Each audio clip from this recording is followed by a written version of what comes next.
ፖቴንሺዮሜትር ይባላል። በሌላ ስሙ ደግሞ ቫሪያብል ሬዚስተር። በሰርኪዩት ውስጥ ቮልቴጅ ለማቀናነስ ያገለግላል። ቴፖች ላይ ድምፅ ለመቀነሻና መጨመሪያ ያገለግላል።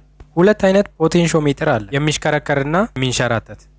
በሁለቱም ላይ ያለው ልዩነት ሜካኒካል ኮንስትራክሽናቸው ላይ ሲሆን አገልግሎታቸው ደግሞ ተመሳሳይ ነው። በዚህ ፖቴንሺዮሜትር 3 ተርሚናሎች አሉ። ይሄኛው ሬዚስቲቭ ትራክ ይባላል። ከሁለቱ ጫፎች ተርሚናል ጋር ተገናኝቷል።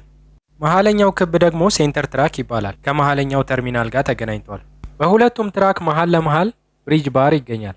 ይሄ ደግሞ ዲያል ነው። ብሪጁን ለማሽከርከር ያገለግላል። ዲያሉን ስናሽከረክር ብሪጁም አብሮ ይሽከረከራል። ከላይ በኩል ቁጥር ይገኛል። የፖቴንሺዮ ማክሲመም ሬዚስታንስ መሆኑን ይነግረናል።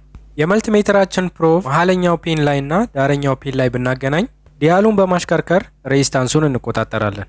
ሬዚስታንሱ በተቀያየረ ቁጥር ከረንቱም ይቀያየራል። ለዚህ ፖቴንሺዮሜትር ዳርና ዳር 3.5 ቮልት ዲሲ እንስጠው።